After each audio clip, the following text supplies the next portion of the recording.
Hello everyone and good day to you. I hope that you're doing great and having an awesome summer. This is of course Roger with Groovis Games Unlimited, creator of the Avalon Adventure board game and Dungeon Crusade, and welcome back to our ongoing series. And in case maybe you just found this video and stumbled upon it, welcome. I'm very happy that you're here. So hey, I want to get right into this here. As you see, we have a lot of fun stuff coming up and I want to get right to it. And hopefully you caught that update, which was last night. And you can tell how I am and many people are excited about this new game variant, the Evolved Minions. So we're going to be getting to that very shortly. And today's video, we're just going to be going over the encounter phase. Remember, we just kind of before the update, we did at the top of a turn, we do Upkeep. Just going over it again, we have the 5 phases of a turn is Upkeep, then Encounter phase, Guardian phase, Hero phase, Monster phase, back to the top. Simple as that. So what we're going to be doing is, I got our quick reference guide in case you're following along at home. We're going to be going into the Encounter phase. And honestly, guys, this is it right here. See, that's the Encounter phase. It's very fun, but it's very simple. You draw a card and you process it. Of course, I want to spend time with you. I want to teach you some stuff about the game, some of the finer points in the encounter phase. So I'll tell you what, we're going to get right into this. Okay, and here we are over here at the encounter deck.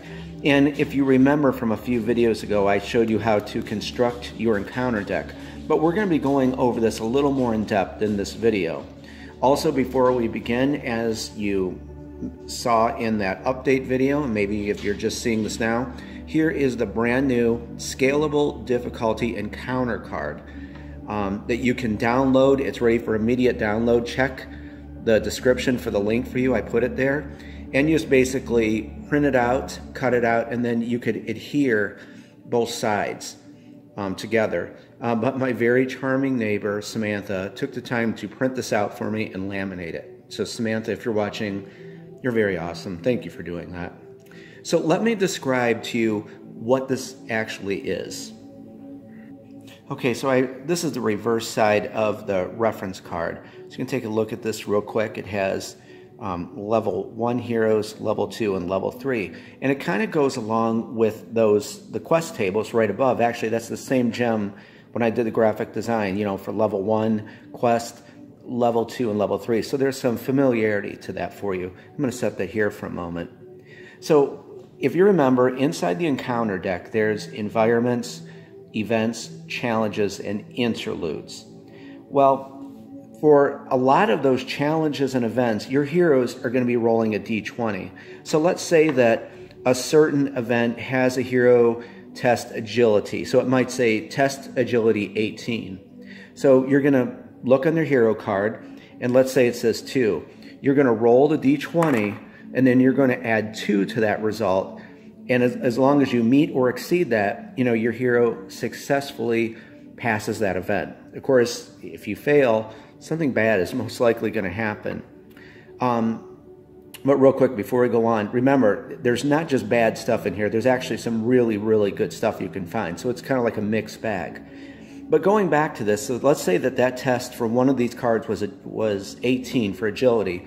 Well, a lot of those are very high for level 1 heroes and level 2. So what I did is I reworked that for you. So it scales perfectly now for your level 1 hero. So let's take a look at this here. So it just says use the Scalable Difficulty Reference card on events and challenges. So at level 1, say you encounter what I just said. It said to test agility 18. Well, with this now, it scales to level 1 heroes. You can deduct 6 from that value printed on that card. So you can see it makes it much easier for a level 1 hero to pass that. And then like level 2, if your hero is testing, let's say agility 18, you can deduct 3 from that, because as they go up, they're going to get more proficiency in all their attributes. Then finally, for level 3, you can't deduct anything. That value that's printed on the card is appropriate for a level 3 hero. So what you can do is when you print it out, just go ahead and stick it right there. That way you can just refer to it while you're playing. But just like I said, if you could just remember, level 1, deduct 6, level 2, deduct 3, and then finally for level 3, you don't deduct anything. Okay, so what I'd like to do right now is let's go over the different types of encounter cards in the encounter deck. So let's chat about interlude cards, chat about environment cards. This changes something in the game. We'll chat about events. Now I actually got one. So here's a really good event we're gonna go over. But then there's also bad events, and we'll go over those. And then finally, one of my favorite things that I love creating and crafting for the encounter deck. And I'm going to try to not give you spoilers. Let's go over challenges and these little symbols right here. So let's take these over here and discuss them.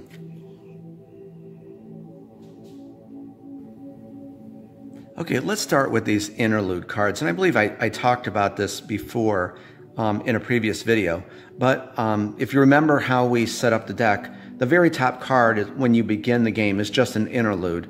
An interlude is kind of like a breather. It kind of throttles that encounter deck, so there's something not happening just every turn. So it gives kind of the heroes like a breather. That's simply what the interlude card does.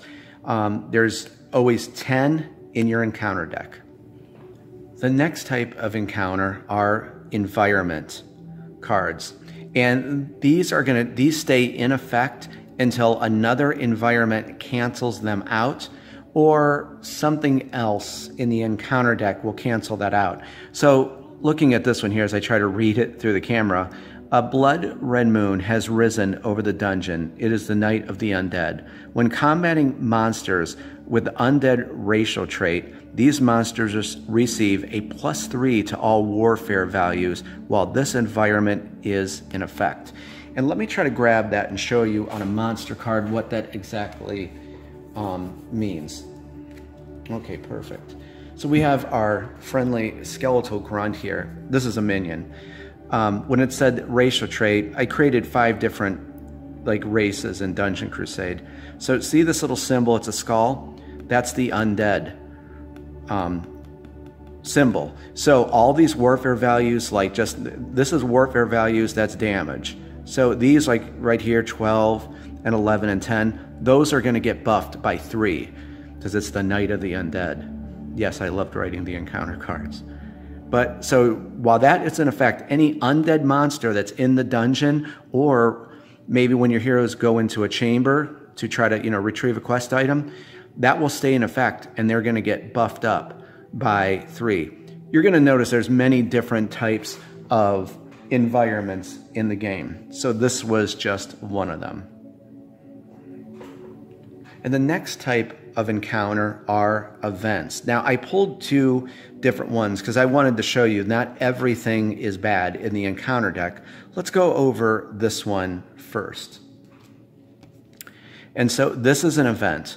So it says basically randomly select a hero. Let's stop right there. Anytime you see this, randomly select a hero, remember the initiative tokens that you laid down? You're going to roll a d6. And then whatever the result is, say 2 came up, that would be, it would be Zeke for this turn, or Wizard. He would have to do this event. You see how that works? It's, again, very easy stuff. Randomly select a hero, roll a d6, find the hero on the die result, find that hero who has that initiative token, and that's who's going to be doing this event. Okay, so let's go over this one quickly, and I'm going to try to read this off camera. Randomly select a hero. From under this hero's feet, a loud clank is heard. In an instant, steel spikes erupt from the floor. Test agility 16. On a success, the hero is quick enough to jump away. On a fail, roll 1d6 for damage taken. Now notice this next line here. In addition, test physical resistance 15. On a fail, this hero is stricken with a physical affliction and loses the forthcoming turn. So, from what we discussed, remember our heroes are level 1 right now, so Zeke would be able to deduct 6 from that value where it says test agility 16, so he's only going to need to get a 10. And then finally, for physical resistance 15, if he failed that, he would only have to get a 9. You would use that reference card, of course, on both of those results. Sorry, it was getting kind of fuzzy there. And remember, physical resistance, let me explain what that is real quick, because it ties in with the afflictions. Okay, so let's say that Zeke does pass this event. You know, he tests agility, but remember, he's level 1, so he can deduct 6, that would be 10. He rolls 10 or higher, he's fine. He jumped out of the way of those spikes, and he can just go on with his turn. But let's say that he did not. Notice on the card, physical resistance 15. Okay, that deals with, of course, a physical affliction. And remember, we discussed those, a few videos ago. So let me get his hero card. And just like, it's very simple.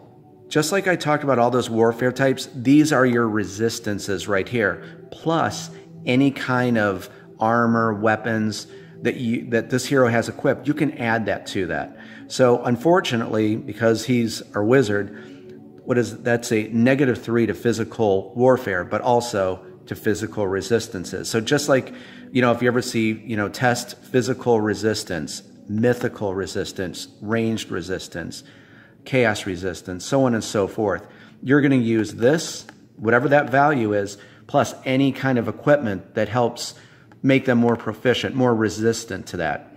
So we can see that, you know, we're going to have to deduct 3 from that D20 result if we're going to test physical resistance. On a fail, you already know what happens. That Zeke is going to be stricken with a 1st degree physical affliction. So I know we discussed this before, but hopefully now this is clicking all how you see how these resistances work for some of these events. So of course he would have bleeding. He would have to lose 1 health at the start of the top of the upkeep phase. And we chatted this before. So hopefully you can see how nicely, and well, not nicely because this is bad, but how all of this kind of just works together. So that right there is how you would test physical resistance. And remember, with our reference card here, that would also classify for that, what was it, 15. So you would deduct that 6 from that, so he'd only have to test 9 physical resistance. So that's how that works. Okay, enough of the bad stuff. Let's talk about a good event. Here is a great event in counter deck. And we're going to talk about those symbols at the top there, at the top right. So let's go over this card together, and hopefully that stays in the focus. I'm going to try to read this off camera. One of the heroes has discovered a chamber which seems to be a chapel-like area in ruins. Upon the east wall is a beautiful fountain with blue water cascading into the basin. The waters will heal a hero for 6 health, plus the result of 1d6. Select 1 hero who will drink from this fountain. So right there you can see this is a really good event because you can almost full heal a hero with this card. Again, this would be good for like mid or late game to have this show up. And quite simply, that's how that works. But let's go over this right here, these symbols. Like they're like this yellow eye and this red dot with the sword crossed. The yellow eye, and we're going to be getting to this when we get into the hero phase and guardians. If this hero is being tracked by a guardian, you cannot select that hero. And there's tracking tokens because in Dungeon Crusade, guardians, if they spot your hero, they're going to try to chase them down. They're not going to let this hero go. So you're going to have a tracking token. So what that symbol means, they're kind of like that yellow eye. If they're being tracked by a guardian, they're ineligible for this event. You'd have to select another hero. Very easy. Right here, the red with the sword over it, that simply means that if this hero is adjacent to a minion, a guardian, if they're involved in any type of combat, they are also ineligible. Because think about it, they're fighting, you know, this monster that is right on them, and they don't really have time to drink from a fountain for health. So that's simply what those two symbols mean, or icons mean, on some of the encounter cards. Very easy. Okay, we're going to move on to our last one, the challenge cards, and these are one of my favorites. And finally, the challenge encounter cards. And I have to tell you, I created all these encounters, and by far these were my favorite ones. And these are just very awesome. And just real quick, you know that there's a huge expansion in the works. So you can expect at least 100 new encounter cards, which I'm greatly looking forward to creating for this, and a new type of encounter that I'll keep a surprise. But it's pretty unique and creative. I think you'll enjoy it. But let's get on with this here. Challenges are where you get to select a certain hero for this challenge. So the initiative tokens don't come into play. You actually get to select from your party heroes who will attempt this challenge. So let's go over this one. And yes, no spoilers. Well, people who know the game knows what's going to happen. But let's read this. Select a hero. This hero has made an interesting discovery.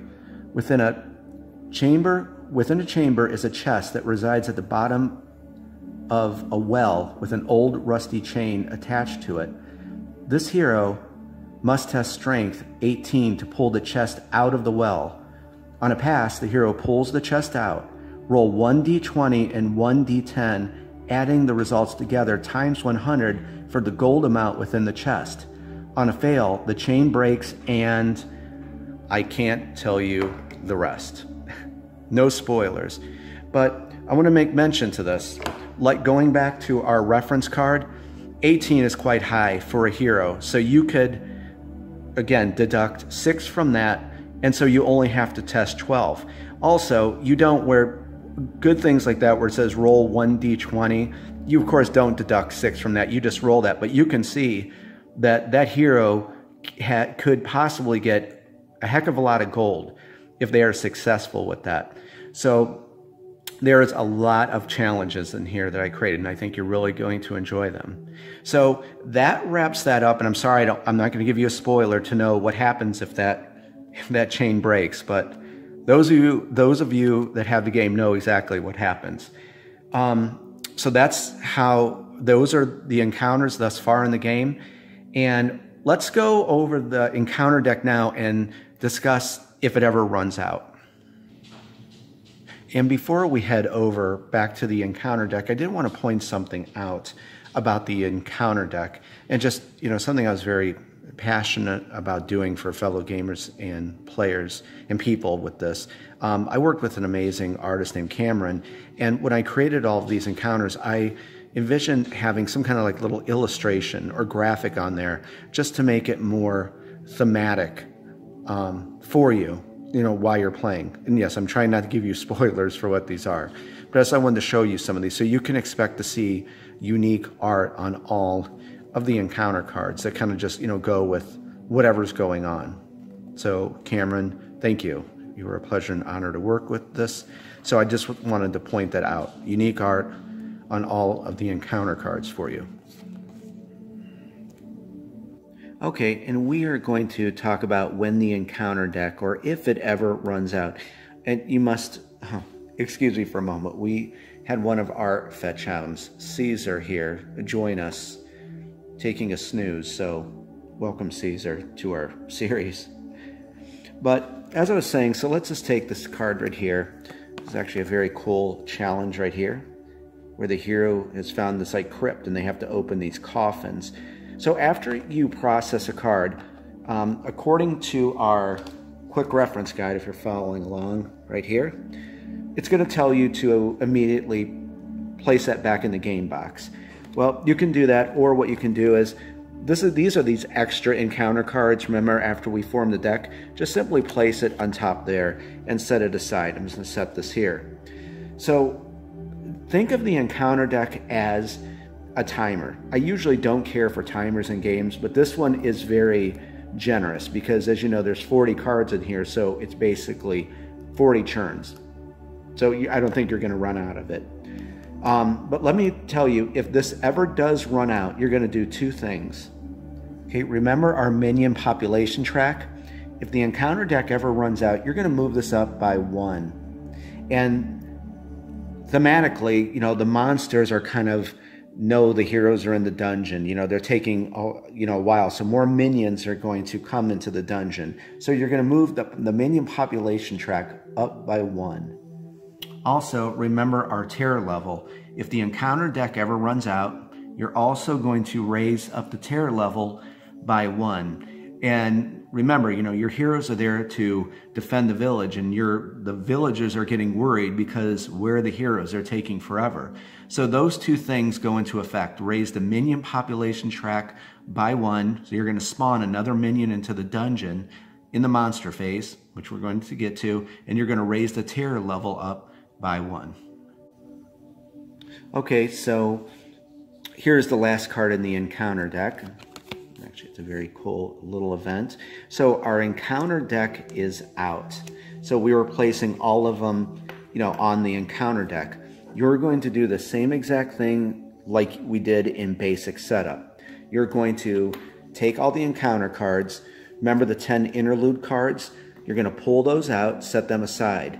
Then you're going to shuffle this deck and randomly deal out 30 encounter cards. Take 9 of those interlude cards, shuffle them into, I'm just going to pull out cards here. Let's say this was the 30 right here. Shuffle in the 9 interlude cards into this deck so it's good and shuffled. Place the 10th one on top. That is your brand new encounter deck. And that's simply how that works. So I'm going to pull the camera back real quick and we're going to wrap this up. Okay, so let's wrap up the encounter phase video, and we're just going to go kind of like with a summary of everything. When you get to the encounter phase, what do? You simply draw the top card of the encounter deck. And we're going to go over these real quickly again. Interlude cards, remember, that's kind of like a breather for the heroes. It's kind of like a free turn, or, you know, nothing's going to happen.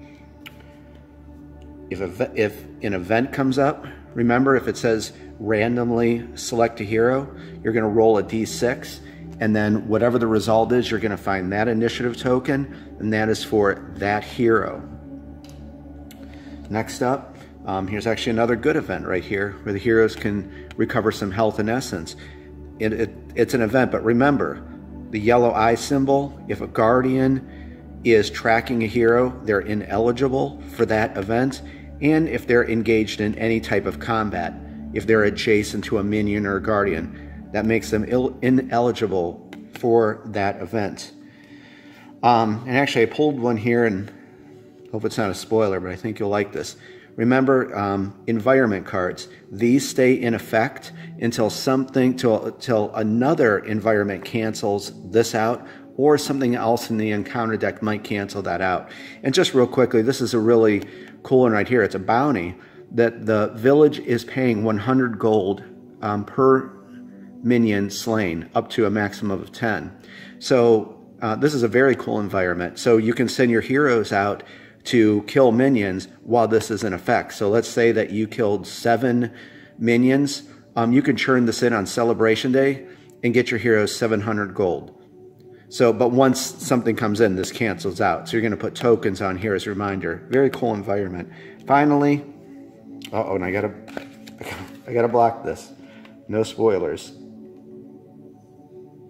But challenges that you get to select a hero. It's not random. You can, of course, read what's going to happen, and you select the hero you would like to do for this challenge.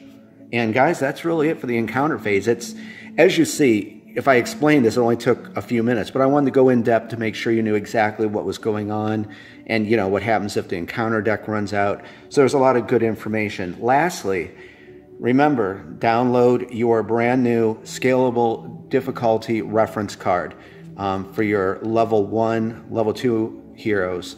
Kind of like a real game changer here. I think that people are really going to look forward to those challenge and events now with this in place. So remember, the link is below, and I'll tell you what, I'm going to get this going. Stay tuned. The Guardian video is next, or the Guardian phase rather. That's going to go pretty quick. That's as easy as this is right here, if not easier. And then, of course, the long-awaited demo of Evolved Minions. So a lot to look forward to. Guys, thank you for your time. Love you guys, and a lot of fun stuff ahead. and I will be back very, very soon with the Guardian Phase video. Have a great day. I'll talk to you soon. Bye-bye.